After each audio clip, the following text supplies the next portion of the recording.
BNP chairperson Begum Khaleda জিয়ার মুক্তির দাবিতে চট্টগ্রামে শনিবারে জনসভা থেকে নতুন আন্দোলনের সূত্রপাত হবে এমন হুঁশিয়ারি করেছেন বিএনপি স্থায়ী কমিটির সদস্য আমির খসরু মাহমুদ চৌধুরী।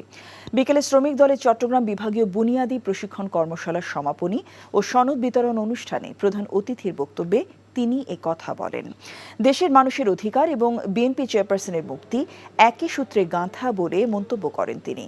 আমির খসরু অভিযোগ করেন, সত্যিকার অর্থে শ্রমিকদের দাবি নিয়ে কাজ করা অনেক নেতার বাড়িঘরে হামলা হয়েছে। অন্যদিকে নেতৃত্বে থাকা অনেকে সরকারের সঙ্গে হাত মিলিয়ে গার্মেন্টস শ্রমিকদের অধিকার নিয়ে কোনো আগ্রহ দেখাচ্ছেন না। দেশনেত্রী গণতন্ত্রের মার মুক্তি, গণতন্ত্রের মার মুক্তির সাথে এই দেশের মানুষের অধিকার অঙ্গাঙ্গিভাবে জড়িত, এটাকে আলাদা করা যাবে না। ইনশাআল্লাহ চট্টগ্রাম থেকে আগামী শনিবার 6 তারিখে আবারও নতুনভাবে আন্দোলনের সূত্রপাত হবে চট্টগ্রামের এই জনসভা থেকে। জীবনে এত মেয়ে দেখলাম, কই কোনদিন তো কারোর জন্য এরকম লাগেনি।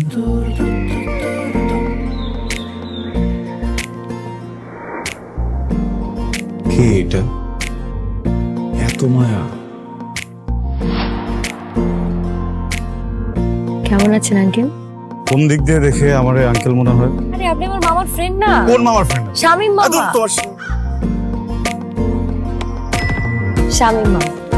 আস্তাগফিরুল্লাহ।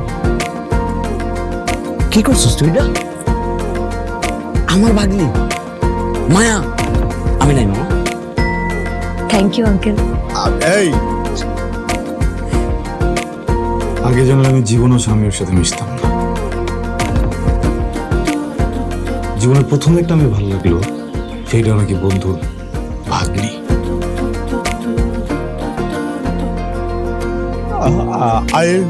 I love you. এভাবে শুরু হোক আমাদের গল্পটা। আপনি আমার মামার বন্ধু, মানে আপনি আমার মামা। মামা জানি কথাটা। এই ফুলটা নিয়ে যাও। এভাবে শুরু হোক আমাদের গল্পটা। বাবাজান, আমার বোন আপনার ভাগ্নি, এটাই বাস্তবতা। এই বাস্তবতা মানি না, তাহলে আমি ওর সাথে বন্ধুত্ব রাখবো না। কি রে তুই খারার উপরে পল্টি লই লাইতেছ? জুতা দেবো তোরে। হ্যাঁ, জুতাও তো লাগবে এক জোড়া, একটু বাড়াই দিও। হারামজাদা খারাপ। তুমি মন সারাটা সময় কাছাকাছি এলে ভালো লাগে, তাই শুধু কাছে টেনে যা। Thank you uncle.